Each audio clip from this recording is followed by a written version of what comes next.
noticed it before the game? I was joking, mate. You were just joking. I just wonder because there's a pattern of before some of these games, there's lots of discussion and debates. That's great. That's brilliant, mate. That's That's all right. That's what we love about the game, mate. That's, you want, like, I love it when you see two blokes arguing about football. You think they're going to kill each other, and then you go the next day and they're sitting at the same table arguing again. So that's what we love about the game. It's a difference of opinion. It's a difference. I love that part of it. Like I said before the City game, it'd be pretty boring, and I wouldn't be anywhere near as interested if everyone was just had the same opinion about something. So, from my perspective, it's the fact that football does sort of give so many voices the opportunity to have an opinion about it. Now, it doesn't mean I have to listen to all of it or I believe everything about it. It's not sort of what I tap into, but I love the fact that football does bring discussion and debate to the table. So I've got no issue with it, and even I treat it in equal measure. Even the so-called plaudits after it doesn't really affect me, but I love the fact that some people get excited by it and others think no, it's a load of crap. On opinions, the West Ham co-chair Karen Brady seems to have quite a high opinion of you. I don't know if you're aware. Last season she wrote a column. She wrote a column in the Sun newspaper, and it was like a love letter to you. it was just like Ange's wonderful. It would be amazing if he ever comes to the Premier League. She listed all your achievements. Were you aware of that at the time? Did anyone make you aware of it? No, but do you know Karen? No, I don't. I've never met Karen. I don't think I've ever come across her. But in many respects, wouldn't that make her fairly ahead of the game? Yeah, exactly. Yeah. So I reckon she's a pretty smart operator. But yeah, I'm not sure about the love letter stuff, mate. I mean, but no, look, I guess, me kind of moving to Celtic kind of brought me closer to this part of the world. I was aware that particularly, say, Celtic Rangers, everyone down here watches it, so it kind of gets into people's consciousness. But, I guess if Karen noticed, then, like I said, all credit to her.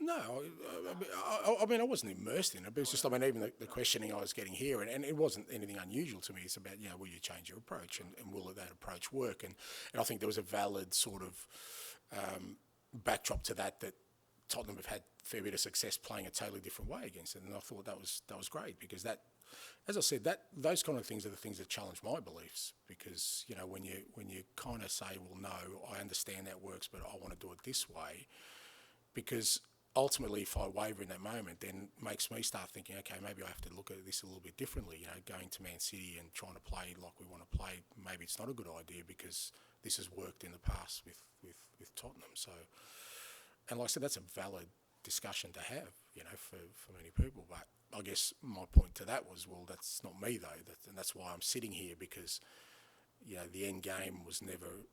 Well, I don't think is about just beating Manchester City, because if that was the end game, then there wouldn't be the change that has happened here. No, it's not, because it's not, because vindication would mean that I'm trying to prove something. I'm not. I'm trying to win. That's what I'm trying to do, and I don't waver on that because I want to prove a point. I just think this is the way forward, because this is what has worked for me my whole career. So there's a methodology I have, a belief I have that's got me to where I am today, and I believe will get Tottenham to where it needs to be. So along the way, if things work, I don't see that as a vindication. That's just me keeping doing it. If it's not working, then I just need to keep doing it, not trying to prove people wrong, if you know what I mean. Tom? There's some stats out this morning that the teams are scoring way more goals in the Premier League than they normally do. I think it's 3.16 per game, which is way up from what it is. Your team's been a big contributor to that. But why do you think that is? Why are teams scoring more goals than that? It's about 20 minutes of extra game time every week, isn't there? So, Is that purely it? well, it's an interesting one. If we did a goals per minute, what'd that work out? There's a stats freak out there. Will bring it out for me. I don't know, but I do enjoy it. I've got to admit. I think we still are well short in that area. You know, it's still the area that I think we've got so much more upside in our front third to score more goals. You know, I really feel like, you know, apart from, like I said, there's some areas of we need to keep working on, but our front third stuff, I still think we've got so much more improvement to get to as a team, and we're seeing some of it at the moment. You know, I think, you know, Brennan and Decky, Kulusevski are starting to get a bit more familiar with their roles, and I think, you know, Gio getting a couple of goals from midfield, but I just think it's an area we can certainly improve. But I think it's great. I think, you know, ultimately it's, you know, what people love about our game, you know, that release of when a team scores and the more goals you have, I think that the more exciting games sort of get. It was mentioned earlier that West Ham was your first game being a friendly, so it felt like a lifetime ago. But Gio Lo Celso actually scored in that game. It felt like the first step in his reintegration. You know, you had a few players in the summer who their futures looked like they were over at Spurs, like Tom Mee and Humble, who's obviously gone out on loan. But you kept hold of Gio, and now you're proving yourself to be quite a key player.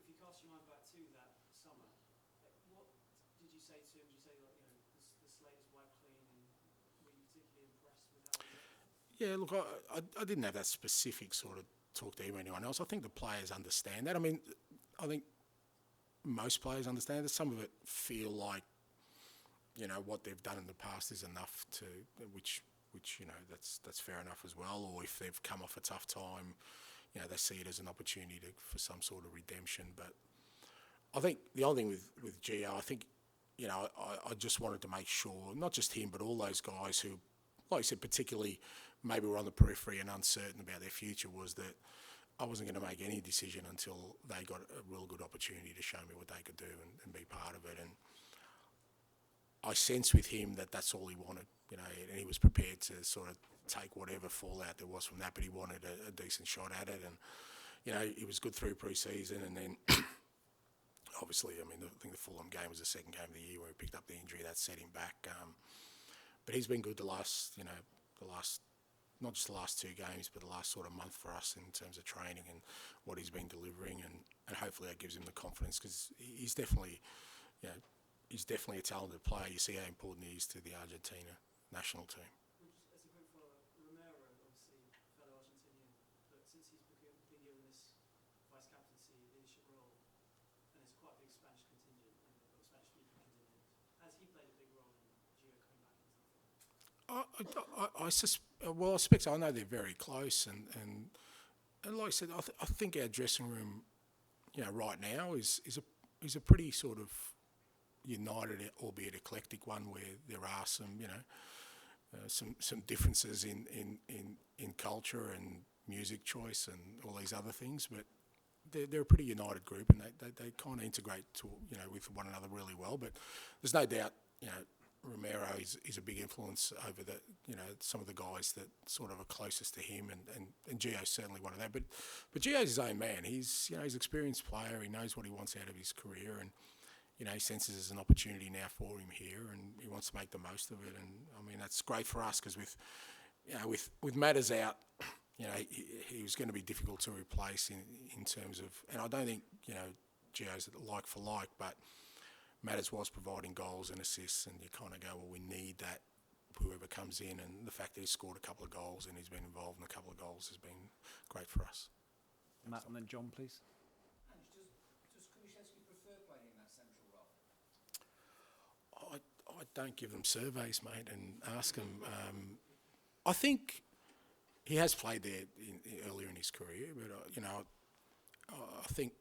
I always think that if there is players who can sort of do that, it's great for them to just experience that for a little bit. It gives them a different perspective again, and then when they go back out wide, or I don't know if it's his preferred position, I'm not sure which his preferred position is, it kind of frees them up a little bit. They see the game a little bit differently. It's a bit like sort of Sonny going to the central role. If I put him back out at left wing, you'd have a different, again, perspective.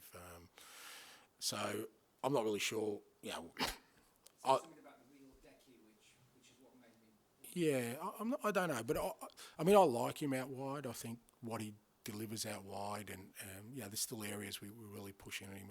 I think he can be a much bigger goal threat and we're pushing him really hard in those areas. But just his general sort of energy and work rate and his ability to break lines with his running I think is probably, I think, more suited in my system to playing out wide. But watching him playing, centrally last couple of games, he's very, very effective in there and certainly an option for us. John? Ange, you've just given a new contract to Fraser Forster. That's the top two keepers cemented for the long term. You've still got Hugo Lloris left over from a previous regime, it seems. What can you do with him? What does he want to do? What's going to happen? Again, it's not something I kind of discuss with Hugo, but he's part of the first team. He trains hard every day. He's a big, I think the goalkeeping sort of unit, fraternity, whatever you want to call them, it's really a good environment.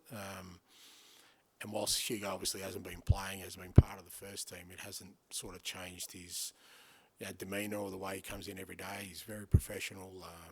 It's great for the other keepers to sort of have him there as somebody with great experience. But it's no secret he's in the last year of his contract. Well, it's in the last 6 months now, and I'm sure he'll be thinking about his future and what he does sort of next step. But it's not something I'm sort of too focused on. I'm delighted we've signed Fraser on for another year. I think I've said numerous occasions in public that his training is just elite level, So, I still think he's a Premier League standard goalkeeper, absolutely. But as often in most cases, in squads, it's the guys who maybe aren't playing regularly that can sometimes, affect the mood of the whole group. And if you've got a guy like him who's not playing regularly, that's training the house down every day, it's a hell of an example to everyone else. And delighted to sort of have him on board for at least another year.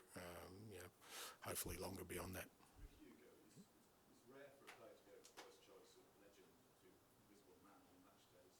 Would you let him go just like that if you wanted to go?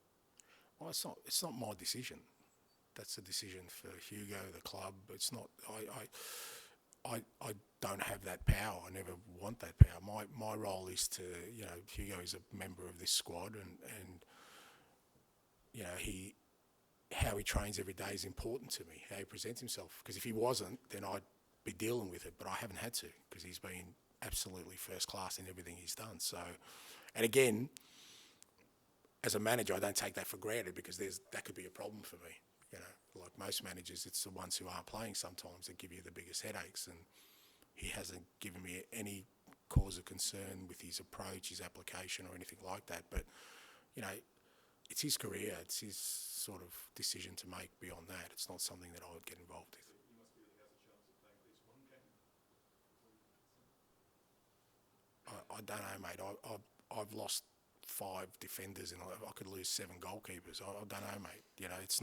It's why I do treat everyone the same, because you don't know. He's a member of this team. He's a member of the squad, and you don't know what's down around the corner, and it's the way you treat people when they're not involved that will come back to bite you if you need them one day. Okay, last couple, Darren, and then finish with Dan, please.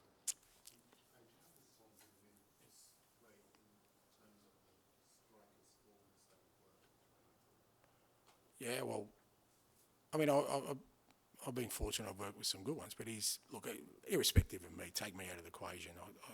I think he's elite in every sort of aspect of it. Attacking players who've played in the Premier League. I'd be very surprised if by the time he's finished, which is well down the track, if he's not up there as one of the outstanding strikers. Because don't forget, a lot of his career is played out wide, but he's been a goal threat the whole time. Now I'm putting him inside, and he's got 9 goals already for the year. I think he's leading goal scorer for offside goals as well. So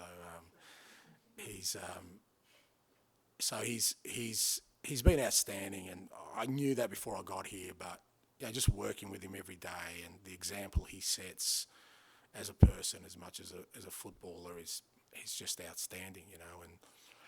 And even that's inspiring for me. When you see a person who for all intents and purposes, has climbed the mountain many times in terms of his own football pedigree. That every day he loves what he does, and every day he feels it's a blessing, and every day that rubs off on other people, and then he plays the game like that. He runs around like he's a kid, literally, just chasing balls down, and like I said, to me, it still inspires me, and feel very grateful to be working with him.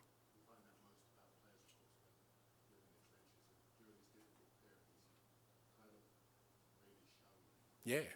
That is the sort of definition of leadership is, what do you do when the chips are down, when things aren't going well, because everyone invariably looks there, that they look at your leaders, what are your leaders doing? And, I think he just got this thing in his head that whatever they say about me, good, bad or otherwise, I'm not going to stop running through this period. And that has an effect on people. It does, because a lot of that running is without reward. He doesn't get a reward for just chasing the ball down. But if your leader, and your best player is doing that, then me as a teammate, well, I can't not do it. I just cannot. I have to follow that lead, and through this period, we've had to sort of dig deep, and we're still, like I said, we're still not out of it. We're still going through it. He's been a force in showing us the way forward.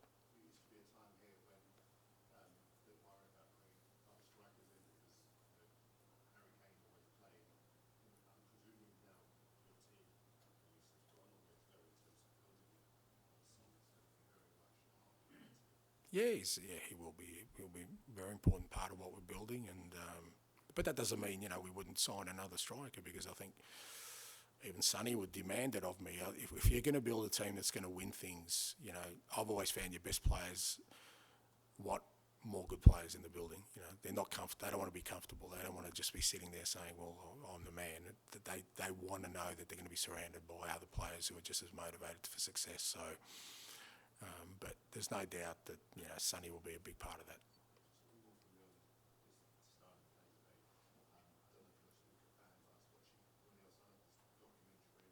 Outstanding, yeah.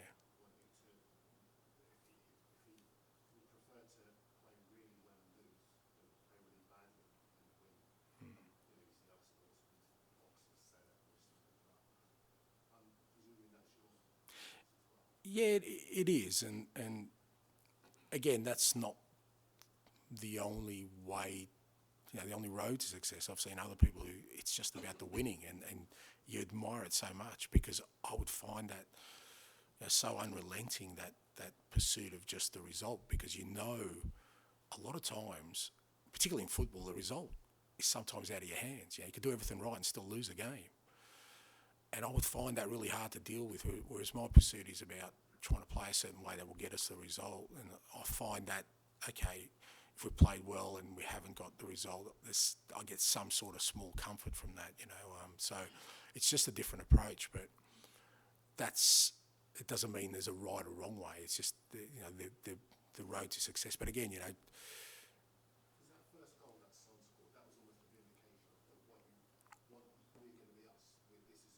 yeah, to be honest, I thought the second goal was more because,